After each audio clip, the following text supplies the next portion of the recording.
कल डीएनए में हमने आपको बताया था कि कैसे ब्रिक्स देशों के घोषणा पत्र में पाकिस्तान का नाम तक नहीं लिया गया। हमने आपको यह भी बताया था कि पाकिस्तान को बचाकर रूस और चीन एक ऐतिहासिक गलती कर रहे हैं और आज हमारे पास अपनी बात को साबित करने के लिए पुख्ता सबूत भी आ चुके हैं। आज हम आपको बताएंगे कि कैसे पाकिस्तान को आतंकवादी देश घोषित करने में हो रही देरी का नुकसान पूरी दुनिया को उठाना पड़ेगा, क्योंकि इसी देरी का फायदा उठाकर अब पाकिस्तान दुनिया के सबसे खतरनाक आतंकवादी संगठन आईएसआईएस का नया बेस बनने वाला है। पाकिस्तान में आईएसआईएस के स्वागत के लिए किस तरह रेड कार्पेट बिछाए जा रहे हैं, ये हम आपको बताएंगे, लेकिन पहले हम आपको इराक के दूसरे सबसे बड़े शहर मोसुल लेकर चलेंगे। मोसुल शहर पर वर्ष 2014 से आईएसआईएस का कब्जा है और अब मोसुल को आजाद कराने के लिए सबसे बड़े युद्ध की शुरुआत हो चुकी है। जिस शहर की जमीन पर आईएसआईएस के खिलाफ अब तक का सबसे बड़ा युद्ध लड़ा जा रहा है, उसे इराक में आईएसआईएस का सबसे मजबूत गढ़ माना जाता है और जी मीडिया की टीम ग्राउंड जीरो पर इस वक्त मौजूद है। और आज हमने आईएसआईएस के कब्जे वाले मोसुल से एक on the spot DNA test किया है। आईएसआईएस की तरफ से हो रही गोलाबारी और सुसाइड बॉम्बिंग के बीच से जी मीडिया के संवाददाता डेनियल पगानी ने आईएसआईएस के खिलाफ सबसे बड़े युद्ध की रिपोर्टिंग आपके लिए की है। आईएसआईएस के खिलाफ युद्ध लड़ने के लिए इराक की सेना कई दूसरे समूह के लोगों के साथ एक गठबंधन बनाकर लड़ रही है। इस गठबंधन की सेनाएं अभी मोसुल से करीब 30 किलोमीटर दूर बारतल्ला शहर में मौजूद है। बारतल्ला के 2 गांवों को गठबंधन सेनाओं ने आईएसआईएस के कब्जे से आजाद करा लिया है, लेकिन अभी भी दोनों तरफ से भारी गोलीबारी हो रही है। गठबंधन सेनाएं आईएसआईएस के आतंकवादियों को 3 दिशाओं से घेरने की तैयारी कर रहे हैं। आईएसआईएस के खिलाफ इस युद्ध में इराक की सेनाएं कुर्दिस्तान के पेशमर्गा सैनिक, यजीदी, ईसाई, सुन्नी और तुर्कमेनिस्तान के फाइटर शामिल हैं। इराक में आईएसआईएस के खिलाफ इस आखिरी लड़ाई में कुल मिलाकर 1 लाख सैनिक हिस्सा ले रहे हैं। अमेरिका हवाई हमलों और सर्विलांस के जरिए इन सैनिकों की मदद कर रहा है, लेकिन यह लड़ाई इतनी आसान नहीं है। अमेरिकी रक्षा मंत्रालय पेंटागन के मुताबिक मोसुल में आईएसआईएस के करीब 5000 आतंकवादी मौजूद हैं और इन आतंकवादियों के पास भारी मात्रा में हथियार और गोला बारूद भी है। अमेरिका का मानना है कि इस वर्ष के अंत तक ही मोसुल को आईएसआईएस के कब्जे से आजाद कराया जा सकेगा। वैसे यह भी एक संयोग है कि 8 नवंबर को अमेरिका में राष्ट्रपति पद के चुनाव हैं और चुनाव से करीब 20 दिन पहले अमेरिका ने आईएसआईएस के खिलाफ सबसे बड़े युद्ध की घोषणा कर दी है। अब सवाल यह है कि क्या अमेरिका ने मोसुल में आईएसआईएस के खिलाफ कार्रवाई में जानबूझकर देरी की है? क्या आतंकवाद के खिलाफ हो रही लड़ाई से अमेरिकी चुनाव में फायदा उठाने की कोशिश की गई है? ये कुछ सवाल हैं जो लोगों के मन में आ रहे हैं। हालांकि ऐसा भी नहीं है कि मोसुल का युद्ध जीतने के बाद दुनिया से आईएसआईएस का खात्मा हो जाएगा। सच ये है कि पाकिस्तान जैसे देशों की मदद से आईएसआईएस ने अपना प्लान बी तैयार कर लिया है। जिस आतंकी संगठन आईएसआईएस के खिलाफ रूस और अमेरिका ने अपनी पूरी ताकत झोंक दी है और जिस आईएसआईएस ने दुनिया के कई देशों की अर्थव्यवस्था को चोट पहुंचाई है, वही आईएसआईएस अब बहुत जल्द चीन का पड़ोसी बन सकता है, क्योंकि पाकिस्तान की सेना ने आईएसआईएस को पाकिस्तान में कुछ दिन गुजारने का न्योता दे दिया है। एक नई अंतर्राष्ट्रीय रिपोर्ट में इस बात का खुलासा हुआ है कि पाकिस्तान की सेना के कई वर्तमान और रिटायर्ड ऑफिसर्स इन दिनों आईएसआईएस के आतंकवादियों को ट्रेनिंग दे रहे हैं। ये ट्रेनिंग पश्चिमी एशिया के अलग अलग देशों में दी जा रही है। अब आप सोच रहे होंगे कि पाकिस्तान की सेना इतना दूर जाकर इन आतंकवादियों को ट्रेनिंग क्यों दे रही है? तो हम आपको बता दें कि पाकिस्तानी सेना का यह ट्रेनिंग प्रोग्राम उसकी एक लंबी योजना का हिस्सा है। अंतर्राष्ट्रीय आतंकवादियों को ट्रेनिंग देकर पाकिस्तान इन आतंकवादियों का कैंपस प्लेसमेंट करना चाहता है, यानी इनकी रिक्रूटमेंट करना चाहता है। ट्रेनिंग पूरी होने के बाद इन आतंकवादियों की नियुक्ति पाकिस्तान में ही होगी, यानी ये सभी आतंकवादी एक तरह से अपने हेड ऑफिस में काम करेंगे जो पाकिस्तान में होगा और इनका निशाना होगा Bharat.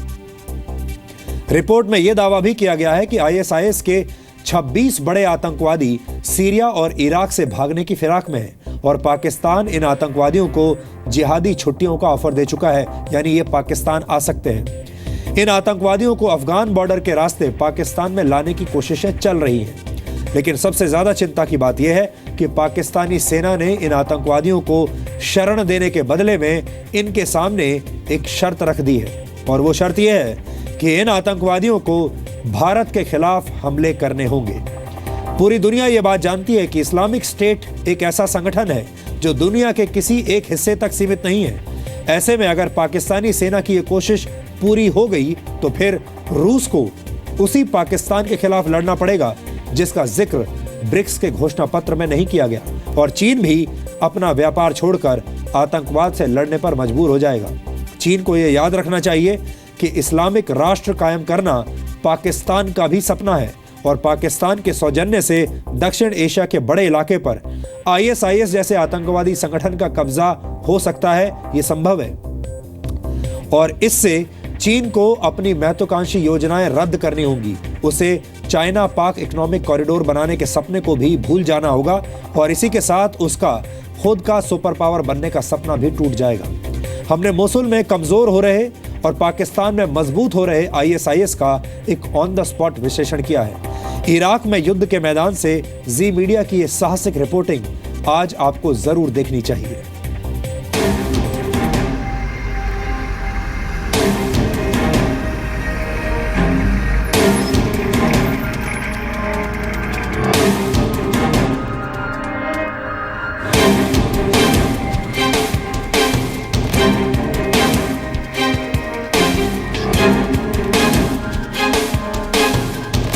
Now on the outskirts of the village of Bartella, which is close to Mosul.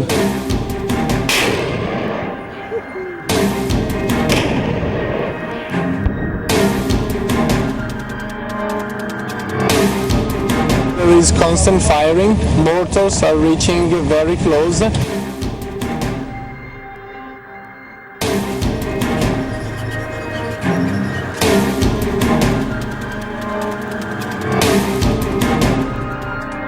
Land, what they do is they build temporary posts, temporary trenches, like the one we can see here. Iraq के Mosul में आतंकवादी संगठन ISIS के पांव उखड़ रहे हैं, तो पाकिस्तान में ISIS के लीडर्स के लिए रेड कारपेट बिछाया जा रहा है। ISIS के आतंकवादी पाकिस्तान का हॉलिडे पैकेज क्यों ले रहे हैं, यह हम आपको आगे बताएंगे। लेकिन पहले आपके लिए यह जान लेना जरूरी है कि इराक में ISIS के खिलाफ निर्णायक जंग शुरू हो गई है। जी मीडिया संवाददाता डेनियले पगानी मोसुल शहर के करीब बारतल्लाह से लगातार रिपोर्टिंग कर रहे हैं। मोसुल बगदाद के बाद इराक का दूसरा सबसे बड़ा शहर है,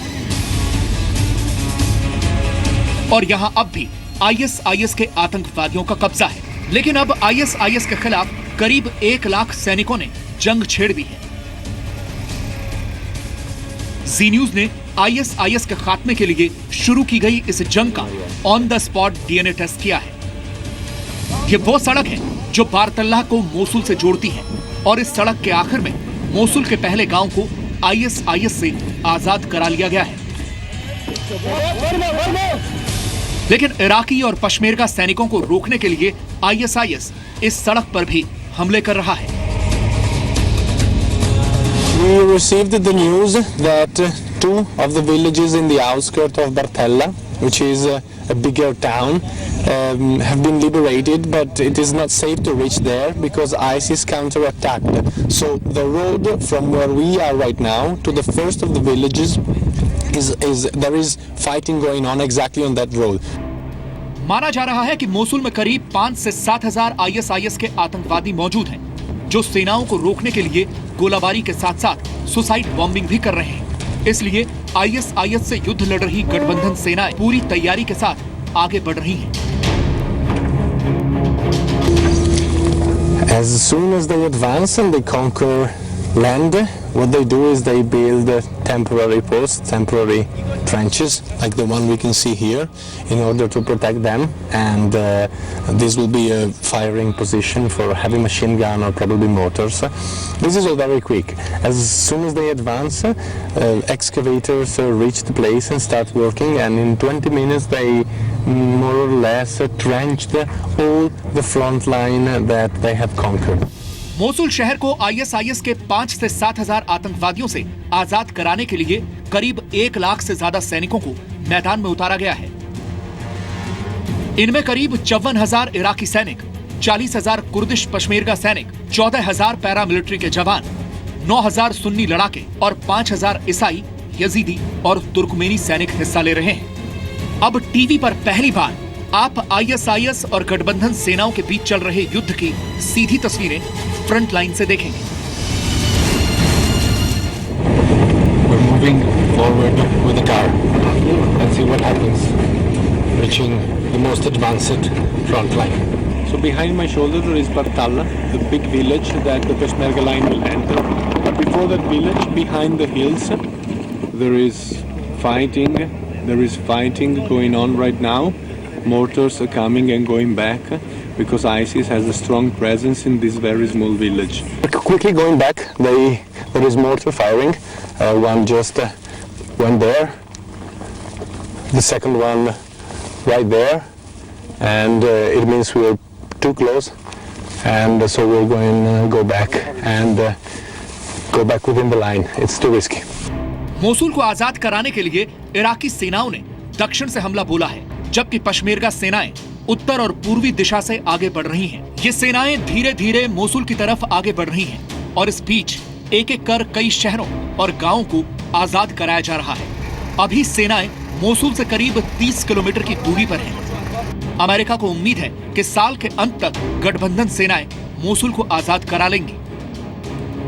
The beginning of this campaign has been months in the making, and there have been a number of important steps that Iraqi security forces have taken with the strong support of the United States and our coalition partners to prepare for this assault against Mosul. But this is obviously an important part of this broader effort to degrade and ultimately destroy ISIL. यानी नया साल आने तक Iraq ISIS के कब्जे से लगभग आजाद हो जाएगा।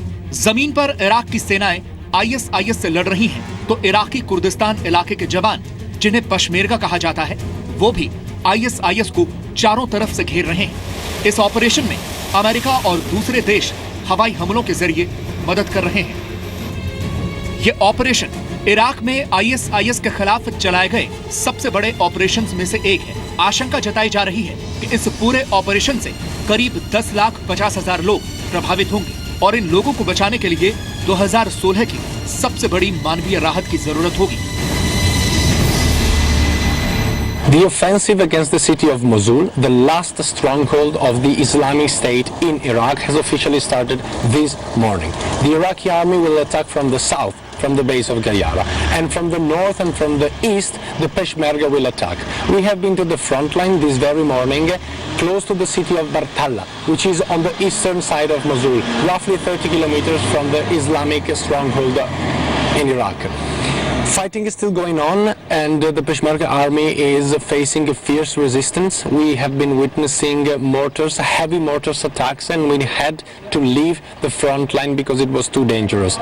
इस साल के अंत तक भले ही इराक को आईएसआईएस से मुक्ति मिल जाए, लेकिन दुनिया को आईएसआईएस से इतनी जल्दी आजादी नहीं मिल पाएगी, क्योंकि दुनिया में एक ऐसा देश भी है जो आईएसआईएस के आतंकवादियों को अपने यहाँ कुछ दिन गुजारने का ऑफर दे रहा है। मोसुल से करीब 2,500 किलोमीटर दूर पाकिस्तान में आईएसआईएस के स्वागत की तैयारियां कर ली गई हैं। एक विदेशी अखबार ने अपनी रिपोर्ट में दावा किया है कि पाकिस्तानी सेना के 300 ऑफिसर्स इन दिनों पश्चिमी एशिया में आईएसआईएस के आतंकवादियों को ट्रेनिंग देने में जुटे हैं। आप कह सकते हैं कि पाकिस्तान की सेना आतंकवादियों का कैंपस प्लेसमेंट कर रही है। इतना ही नहीं, पाकिस्तान की सेना से रिटायर्ड हो चुके 2000 ऑफिसर्स पश्चिम एशियाई शहरों जैसे अम्मान, दोहा और अंकारा में जिहादी हॉलिडे मना रहे हैं और लगे हाथ आईएसआईएस के आतंकवादियों को ट्रेनिंग भी दे रहे हैं। ब्रिक्स के घोषणा पत्र में जिस आईएसआईएस और जबातुल नुसरा के खिलाफ कार्रवाई का संकल्प लिया गया है, उसी आईएसआईएस और जबातुल नुसरा को पाकिस्तान मजबूत बना रहा है। हाल ही में आईएसआईएस ने जितने भी लोन वोल्फ अटैक किए हैं, उनमें कहीं न कहीं पाकिस्तान का कनेक्शन पाया गया है। इन आतंकवादी संगठनों को लग रहा है कि अगर अमेरिका में डोनाल्ड ट्रंप की सरकार आएगी तो अमेरिका इनका सर्वनाश कर देगा। इसलिए पाकिस्तानी सेना की मदद से आईएसआईएस के बड़े लीडर्स ने पाकिस्तान में कुछ दिन गुजारने का प्लान बना लिया है।